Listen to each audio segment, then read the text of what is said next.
Okay, so today I want to make a video about our web chat in Highlevel. You find that under Sites, Chat Widget, and the chat widget can be two different types.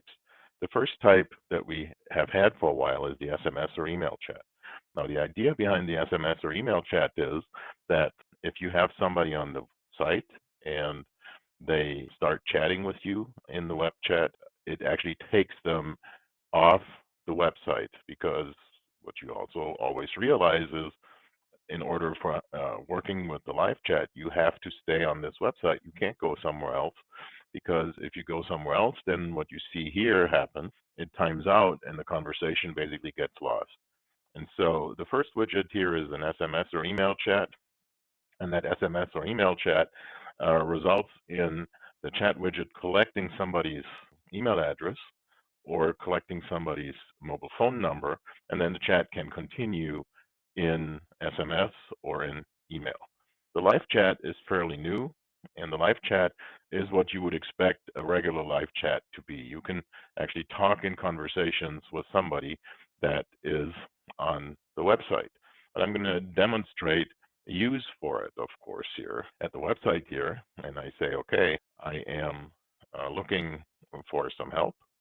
Then I can have this happening in the background. There is actually a chatbot attached to it.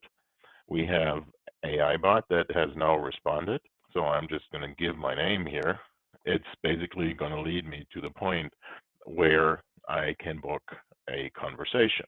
That is something that was before these new triggers and actions were introduced, not possible to do directly in Highlevel.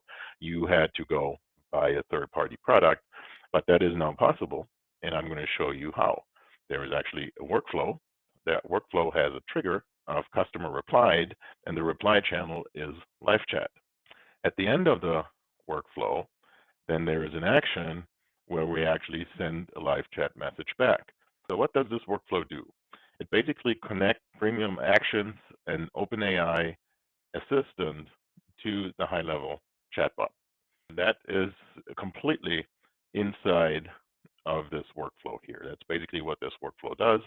It looks at a condition here, a thread ID. If the thread ID is empty, it sends it down the first thread. If the thread ID is there, so we've had a conversation, then it sends it down the second thread. And you basically see there's a little bit of a wait step in. It runs several custom workflows. It updates fields, and then it gets the message, it extracts the message and sends it back. Basically, what it does here, it contacts OpenAI and says, send you a message that the customer said we need to answer, and OpenAI answers it, and we send it back. That's basically the workflow. And so let's go and look at the chat widget a little bit and look at the configuration. There's a couple of things that we may want to change. So we're going to start up with the chat bubble here that could be changed with another image we have in here that we upload. The greeting is changeable. Chat bubble itself here, we have then the chat type, which we've already discussed. We have the widget window, which you can change the header for the SMS widget, and you can see that when I switch over the live to the SMS, that message here changes. That's where you set this here in the widget window. You have a legal message that you want at the bottom. Enables you, and again, when we go back here and look at this live chat, there's a legal message here, and that's basically set up in the widget window. Then, of course, we can change the color of the button and the header. We can change the language of it, and we can have agency branding at the bottom or not. You can switch that off or on. And then, of course, also what is there. Then we have acknowledgement settings, which, with a phone number, a thank you, and so on.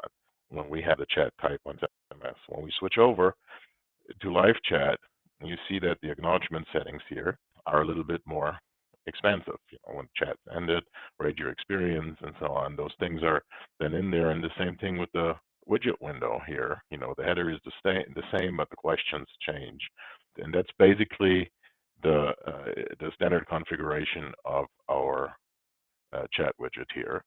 When you look at this again, basically the application that I have done in the workflow here is something that people always ask is how do you connect OpenAI Assistant GPT-4 directly to Highlevel? And that is now possible through the live chat trigger, when the customer replied, and the live chat send back action. And then, of course, when you look at these here, these are custom webhooks that basically go to OpenAI and ask the questions. So that is it. That is the use case. That's how you set it up. There is probably something that I could show here in how you get this web chat on a funnel.